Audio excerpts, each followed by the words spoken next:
पत्र पहुंच गया। बाबा ने कहा मैं 2 लोगों के साथ आऊंगा, उनको कह देना। तो म्हालसा पति जो कि बाबा के साथ रहते थे, उन्होंने सोचा बाबा नीमगांव राहता से बाहर तो जाते नहीं, और बाबा ने कह दिया मैं आऊंगा। पत्र पहुंचा, विज्ञापन में देर थी क्योंकि पत्र तो पहले 5 दिनों बाद ही पहुंचते थे, तो 1-2 महीने की देर थी। तो उन्होंने देखा स्टेशन पे एक यात्री उतरे हैं, उनके जो पति महाशय थे, तो उन्होंने देखा कोई उतरे हैं, तो उन्होंने कहा कुछ चंदा दो, मुझे कुछ कार्यक्रम करना है। तो उन्होंने कहा चंदा तो हम नहीं देते हैं, एक हमने नियुक्त किए हुए चंदा आपको वहाँ से मिलेगा। वहाँ उनको भेज दिया, वो वहाँ से चंदा लेके महाशय चले गए होंगे। 1 महीने बाद जब इधर उद्यापन की तैयारी हो रही थी, 1 महीने बाद वो फिर महाशय उतरते हुए उन्हें दिखाई दिए, जिस दिन उद्यापन होना था। उनको फिर लगा ये फिर से चंदा मांगने आए होंगे, तो जैसे ही उतरे तो बोले नहीं मैं चंदा मांगने नहीं आया हूँ, लेकिन उन्होंने सोच लिया था ना कि चंदा मांगने आया। बोले नहीं मैं चंदा मांगने नहीं आया हूँ, मुझे आज भोजन करना है। उन्होंने कहा ठीक है, अभी 12 बजे उद्यापन होना है ना। तो बोले ठीक है, मेरे साथ 2 लोग और आएंगे। बोले ठीक है, आप उनको लेके आ जाइए। अब ठीक 12 बजे वो 2 लोगों के साथ लेके आए और उद्यापन में भोजन करके चले गए। अब जब भोजन सब खत्म हो गया, पूरा कार्यक्रम संपन्न हो गया, उस महिला ने सोचा बाबा तो आए नहीं, मैंने तो बुलाया था, पत्र भी भेजा था, अपने पति को बोला था कि बाबा को बुलाना है, पत्र लिखना है। अब पत्नी ने बोला पति को, पति ने सोचा आए नहीं, बड़े भाव से बुलाया था, तो एक उलाहना और बाबा को भेज दिया कि देखो हमने तो बुलाया था बाबा, आप आए नहीं। ये उलाहना लिख के और भेज दिया उनको कि उद्यापन हो गया और आप आए नहीं। मैंने जैसे बताया था ना, बाबा वचन लेते तो बाबा वचन पूरा करते हैं। तो बाबा ने कहा कि निमंत्रित तुमने हमें किया था और मैंने कहा था मैं आऊंगा, और ये भी कहा था 2 लोगों को लेके आऊंगा। लिख दो उसको कि 2 लोगों को लेके आया नहीं था भोजन करने के लिए। मतलब वो सन्यासी के भेष में बाबा 2 लोगों के साथ भोजन करके उद्यापन में गए थे। तो बाबा किस रूप में आते हैं, आपने याद किया और बाबा आ गए। लेकिन आप ये सोचे कि अगर हमारे यहाँ भोजन परोसा जा रहा है और कोई भिखारी मांगने आया कि भिखारी हम नहीं दे, नहीं, बाबा किस रूप में आ गए, गाय के रूप में है, कुत्ते के रूप में है, चिड़िया के रूप में है, भिखारी के रूप में है, वृद्ध के रूप में है, किसी भी रूप में है। कई बार आप देखिएगा घर पे अचानक कोई भिक्षा मांगने आते हैं, अचानक, जिसको आप कभी नहीं देखते। कुछ नियमित भिखारी होते हैं, लेकिन कई बार अनियमित ऐसे व्यक्ति एकदम आ जाए और ऐसे समय में आ जाते हैं जब हमारे पास घर में कुछ होता भी नहीं कि हम क्या दें। तो वो होती है एक परीक्षा बाबा की। लेकिन बाबा ने हमेशा ये बताया कि कोई भी उनको याद करे। तो बाबा कभी नहीं ऐसा होता है कि बाबा आपने याद किया और बाबा आए ना हो। ये गलती हमारी रहती कि हम उनको समझे या ना समझे। ऐसे एक दिन हेमाडपंत जिन्होंने साईं सच्चरित्र लिखा है, उनको स्वप्न आया सुबह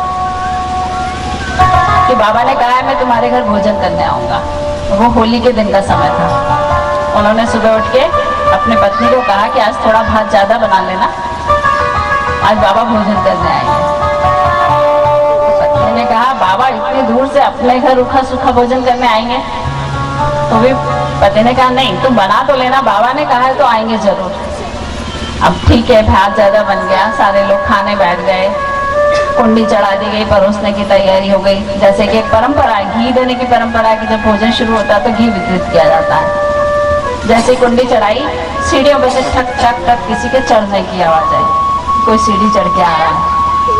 कुंडी खोली, देखा सामने 2 मुस्लिम बंधु थे आए, और उन्होंने उनको बाबा का एक चित्र दिया लाके।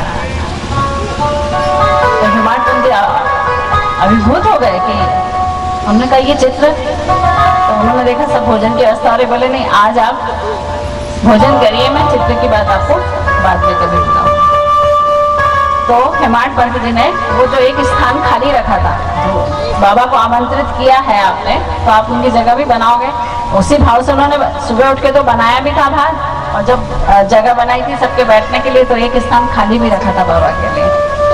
वहाँ उन्होंने वो बाबा के चित्र को रखा और बाबा को पूरा भोजन उन्हें दिया। मतलब आपने याद किया, सपने में बताया, और बाबा ने इस तरह चित्र के रूप में आके उनका भोजन स्वीकार किया। तो इस तरह से बाबा इस तरह से दर्शन देते हैं और दक्षिणा लेने की जहाँ तक बात है, लेना है जिससे लेना लिखा है उसी से लेना है, जिससे नहीं लेना है उससे नहीं लेना है। और संदेश किस माध्यम से देते हैं बाबा? अप्रत्यक्ष रूप से। एक बार ऐसे बहुत करोड़पति थे, बहुत ज्यादा पैसा था, सब कुछ था। अब जब बहुत पैसा हो गया उनके पास तो उन्होंने सोचा चलो बाबा के पास ब्रह्म ज्ञान लिया जाए। अब सब कुछ तो हो गया है, अब ब्रह्म ज्ञान लेके आते हैं। और वो बाबा के पास चले गए और बाबा से जाके बोलते हैं बाबा मुझे ब्रह्म ज्ञान दे दो।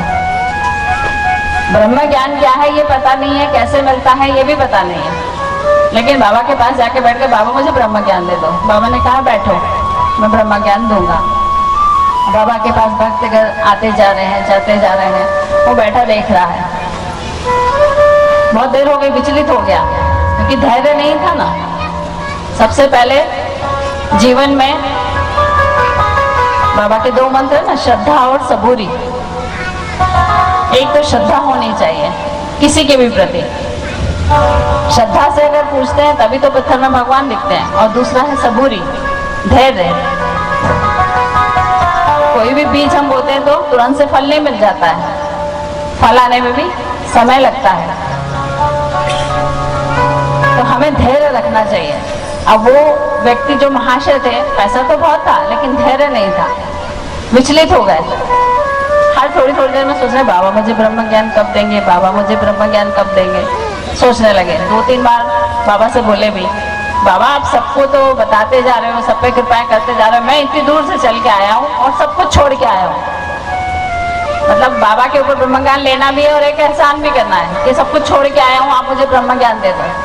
लेकिन ब्रह्म ज्ञान ना तो अहम से मिलता है ना आपके मोह से मिलता है। तो बाबा ने कहा हाँ मैं भी देता हूँ ब्रह्म ज्ञान, तुम बैठो। बाबा ने एक बच्चे को बुलाया, बोला जाओ पास की दुकान से 5 रुपए ले आओ।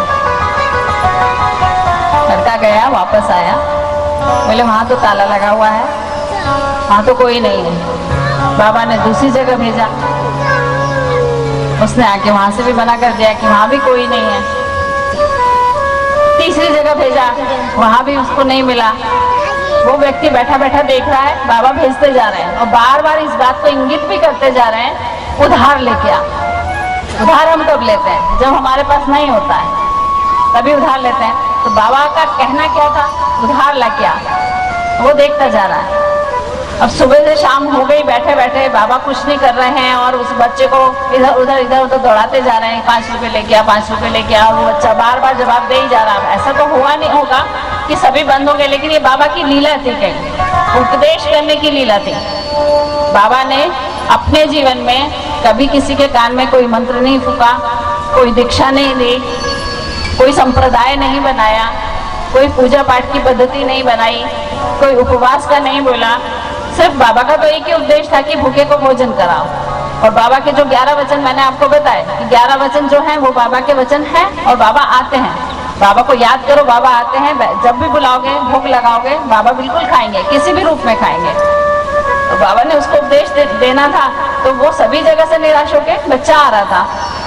अब वो जब शाम हो गई, थक गया बैठे बैठे, तब वो उठा, बाबा सुबह से शाम हो गई मुझे बैठे हुए और आप तो सबको तो उपदेश दे रहे हैं, सबका भला कर रहे हैं, मैं यहाँ सुबह से शाम आया हूँ।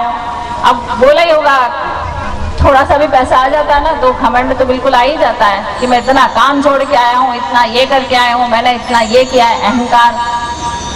आप मुझे ज्ञान नहीं दे रहे हैं। बाबा ने कहा मैं सुबह से क्या कर रहा हूँ? मैं इस बच्चे को भेज रहा हूँ 5 रुपया उधार लेने के लिए। क्या तुम्हारे जेब में 5-5 के 5 ब्रह्म नहीं बैठे हुए हैं? मतलब उसकी जेब में 25 रुपए थे उस समय। तो ये क्या कर रहा था मैं? ये तुम्हें उपदेश ही दे रहा था। तुम क्या चाहते हो? ब्रह्म ज्ञान चाहते हो, और ब्रह्म ज्ञान क्या ऐसे ही मिल जाता है? ब्रह्म ज्ञान को प्राप्त करने के लिए हमें त्याग करना पड़ता है। 5 चीजें को बोला था उन्होंने, 5 रुपया लेके आ। ऐसे ही एक संत थे, उनके पास एक चोर आया और वो भी कहने लगा संत जी मुझे ईश्वर का दर्शन करा दो। तो 2-3 दिन तक तो वो आता रहा। संत ने उनको कहा ये 5 पत्थर पड़े हैं बड़े बड़े, इनको अपनी पीठ पे डालो और ऊपर पहाड़ है, वहाँ चले जाओ, वहाँ तुम्हें ईश्वर मिलेंगे।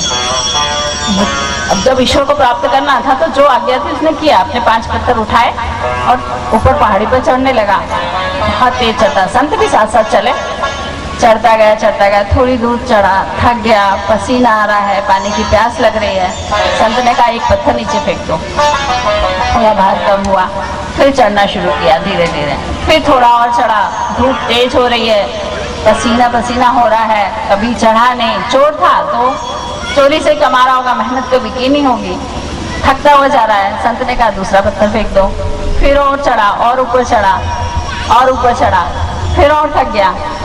संत ने कहा तीसरा पत्थर फेंक दो और ऊपर चढ़ा, चोटी तक पहुंच गया, 5 पत्थर संत ने फेंकवा दिए, वो खाली हो गया, थकान कम हो गई, खाली हो गया।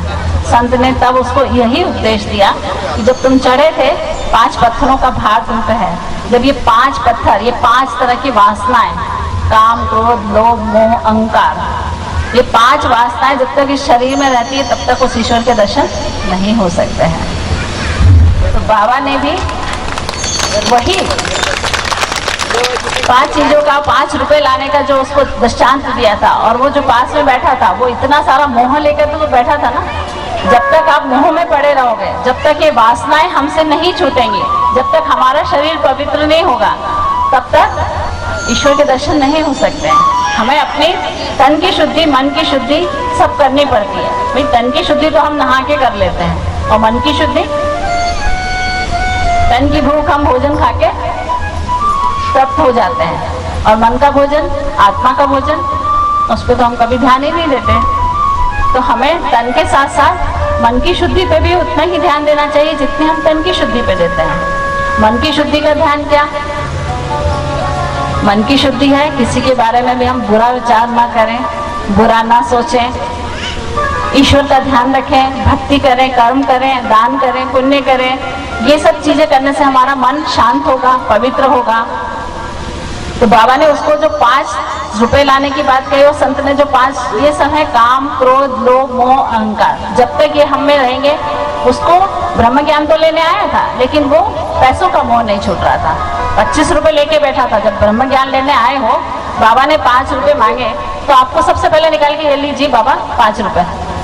लेकिन जब वो मोह छूट नहीं रहा है, पैसे का मोह छूट नहीं रहा है, तो ईश्वर कैसे मिलेगा? तो सबसे पहले तो हमें इन 5 विकारों से दूर होना है यदि हमें ईश्वर को पाना है। तो 5 विकार छोड़ने के लिए प्रयत्न करना पड़ता है, बहुत मुश्किल नहीं है। जैसे कि कुएं में रस्सी से जब हम पानी खींचते हैं तो वो सिल्ला भी कट जाती है। करत अभ्यास के जड़मती हो तो सुजान। आप अभ्यास करते जाएंगे, निरंतर अभ्यास करते जाएंगे, तो ये विकार धीरे धीरे कम होंगे। और जब विकार धीरे धीरे कम होंगे, 5 वृत्तियां हमारे शरीर से धीरे धीरे जाएंगे, तब सात्विकता हमारे अंदर आएंगी। जब सात्विकता हमारे अंदर आएगी तो हमसे अच्छे विचार आएंगे। सबसे पहले तो जब अच्छे विचार आएंगे तो हम अच्छे कर्म करेंगे, अच्छे कर्म करेंगे, अच्छे संस्कार बनेंगे, अच्छे संस्कार बनेंगे, अच्छा प्रारब्ध बनेगा, अच्छा प्रारब्ध बनेगा तो अच्छा जन्म मिलेगा, और जब अच्छा जन्म मिलेगा तो हम अच्छे कर्म भी करेंगे। तो हमें सब पहले वृत्तियों को छोड़ना है। तो बाबा ने उसको कहा पहले अपने इस मोह को छोड़ के आओ। इस मोह के साथ ब्रह्म ज्ञान नहीं मिलता है। तो बाबा किस तरह से शिक्षा देते थे? कभी उन्होंने बड़े बड़े कोई ग्रंथ लिखे हो, ग्रंथ पढ़ के आओ तो शिक्षा मिलेगी, ऐसा नहीं है। बाबा ऐसी छोटी छोटी बातों में ही शिक्षा देते थे और प्रत्यक्ष उदाहरण देते थे। इसके लिए पढ़ के कहीं उदाहरण नहीं, तुरंत से